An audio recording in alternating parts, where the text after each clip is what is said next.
dans la section 2.6, le paragraphe 79, à partir du paragraphe 79, sur la lecture et la fourniture de déclarations. Il n'y a rien qui empêche qu'un témoin apporte un document, assez bizarrement.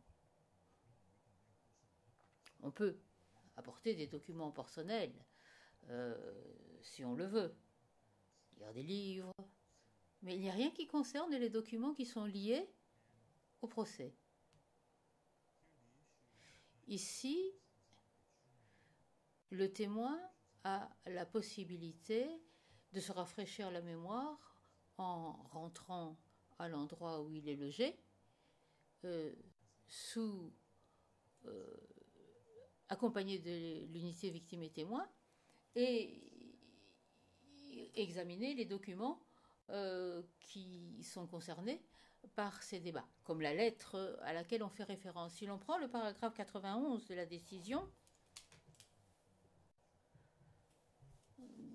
dans le protocole sur la familiarisation,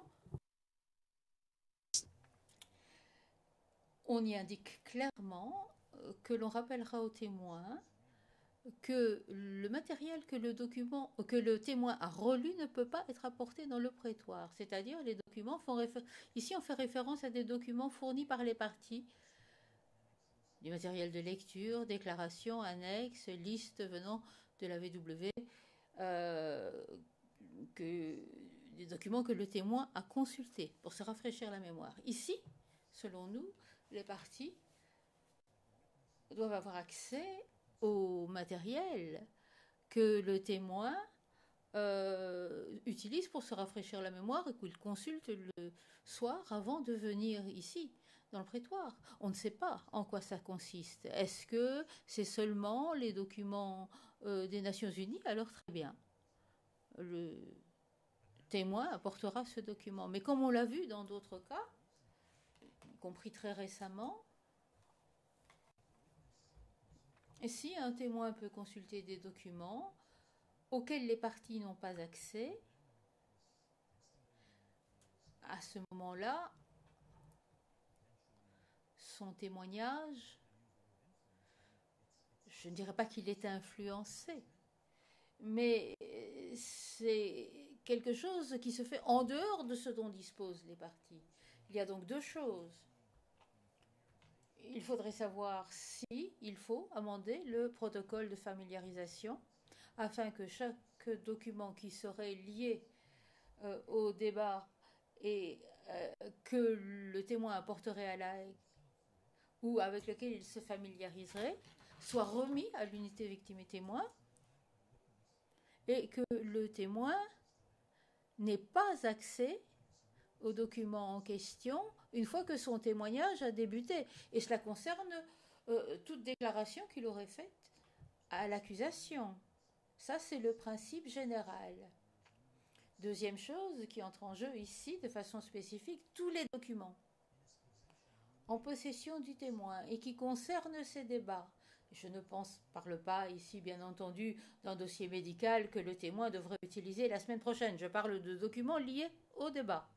Ils doivent être remis à l'unité victime et témoin et la Chambre pourra alors consulter ces documents pour savoir si les parties devraient y avoir accès. Parce que si un témoin n'a pas le droit de se rafraîchir la mémoire dans le prétoire avec les documents qu'on lui a remis, on ne peut pas contourner cela par l'utilisation de documents qu'il aurait apportés avec lui. C'est de la logique pure. Les parties ne peuvent pas avoir de contact avec le témoin pendant qu'il témoigne. C'est la même chose. C'est pour préserver l'intégrité du témoin, de son témoignage. C'est une question de crédibilité ici qui est en jeu. Voilà donc l'observation que nous souhaitions faire. Et cela est d'entrer en jeu lorsque la Chambre a demandé à ce que le document soit apporté. Je vous remercie, Monsieur le Président. Le Président, je vous remercie. Maître Altit. Je me lève à nouveau avec difficulté. Pour être tout à fait franc, je ne suis pas sûr d'avoir entièrement saisi la logique suivi par mon excellent confrère. Pourquoi est-ce qu'on ne peut pas faire les choses simplement? Le témoin, on s'aperçoit au cours des débats que le témoin dispose d'un élément utile à la manifestation de la vérité. Votre chambre lui demande d'amener cet élément que nous discutons en toute transparence et contradictoirement, entre parties et participants, sous le contrôle de votre chambre. Où est le problème? Les histoires de familiarisation n'ont rien à voir avec ça. Le témoin, il peut taper sur son ordinateur et aller voir Wikipédia si ça lui chante. Il peut regarder ce qu'il veut, le témoin. Il est libre, le témoin. On ne va pas lui interdire. Il peut se rappeler quelque chose d'important au cours de son témoignage en disant « Ah, j'ai complètement oublié. Il y a une chose très importante. Je vais la chercher chez moi. » Il faut être simple. On ne va pas construire une usine à gaz pour une lettre, dont d'ailleurs nous avons 90% du contenu, et qu'il se propose d'apporter demain. Très franchement, je ne vois pas le problème d'un point utile à la manifestation de la vérité, et ça n'a rien à voir, absolument, nous sommes tous d'accord ici, ça n'a strictement rien à voir avec la familiarisation. Ce sont deux choses totalement différentes. Totalement différentes. Mr. Knoops. Le président, Maître Knoops.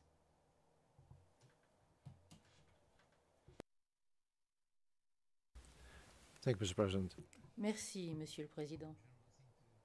De façon générale, la suggestion de Monsieur MacDonald me semble raisonnable si elle s'applique aux deux parties, ce qui est sa proposition. La question est de savoir si le protocole de familiarisation doit être amendé à cette fin.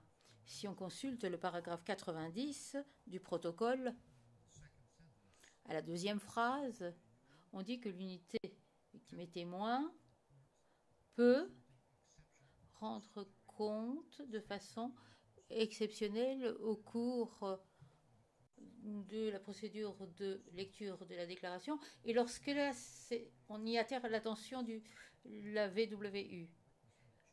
La VWU alors fera rapport au sujet du témoin et à la chambre. Et la victime des témoins pourrait alors demander au témoin s'il a apporté des documents spécifiques à la haie qui ne seraient pas des documents qui feraient partie des documents de lecture. Et à ce moment-là, le protocole peut être appliqué comme cela est suggéré dans le paragraphe 90. Voilà notre suggestion. Nous sommes entre les mains de la Chambre qui acceptera cette suggestion en amendant ou simplement en faisant référence au paragraphe 90 du protocole. Je vous remercie, le Président, je vous remercie. La Chambre prendra sa décision orale demain matin, probablement, avant de suspendre jusqu'à demain. Monsieur MacDonald, très rapidement, Monsieur le Président, pourrait-on avoir une mesure conservatoire dans l'intervalle? Parce que ça veut dire que demain matin, le témoin rentre maintenant, le Président. Oui, mais enfin, je ne pense pas qu'il y ait de broyeuse de documents dans sa chambre d'hôtel. Monsieur MacDonald, il n'y a pas de broyeuse, certes, mais le rafraîchissement de la mémoire se fera pendant la nuit. Le Président, on peut faire ça de façon orale. Monsieur MacDonald, très bien. Le Président, nous ferons ça différemment. Avant de suspendre cette audience, je dirais que le problème de lundi est résolu. Nous nous retrouverons lundi. Nous interrogerons le témoin pendant le temps qu'il faudra. Le témoin a accepté de recevoir l'aide d'un autre conseil et la Chambre a donné pour instruction au greffe d'envoyer quelqu'un de l'OPCD qui sera là lundi et qui agira en tant que conseil de permanence conformément à l'article 74. Monsieur MacDonald, dernière chose, peut-on considérer, Monsieur le Président, que le témoin 108 ne doit pas se déplacer pour déposer la semaine prochaine parce qu'il n'y aura que 4 jours, dont un jour va être consacré au témoignage du témoin actuel? Le Président, on va y réfléchir. Monsieur McDonnell, par courriel, si les parties peuvent en être informées, je ne veux pas mettre la chambre sur la touche, mais selon nous, il est peu probable que le contre-interrogatoire de la défense ait lieu, même si le témoin 108 était entendu. Et puis il y a également une décision à rendre sur le mode d'interrogatoire de ce témoin. Le président, oui, on s'occupera de cela pour le début de matinée demain. Cette séance... Not you. Je n'ai pas bien compris. Je veux dire, enfin, oui, de ma compréhension, j'ai l'impression qu'on doit finir forcément lundi.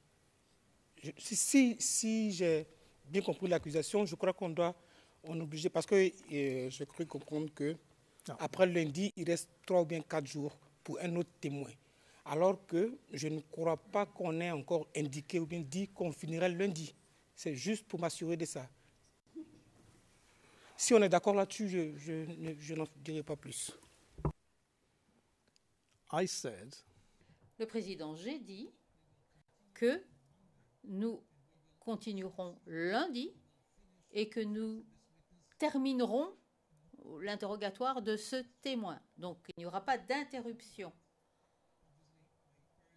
Ça dépendra de ce qu'il faut. Je prie instamment les parties de bien vouloir ne pas poser les mêmes questions que celles qui ont déjà été posées par l'autre partie. Avec un peu de chance, on pourra en terminer dans un délai prévisible. On sait que vendredi prochain, il n'y a pas d'audience, car je serai dans un autre prétoire. Il nous reste donc 4 jours. Faites le calcul, comme suggéré par le bureau du procureur. Demain matin, en début d'audience, nous aurons pris notre décision sur cette question.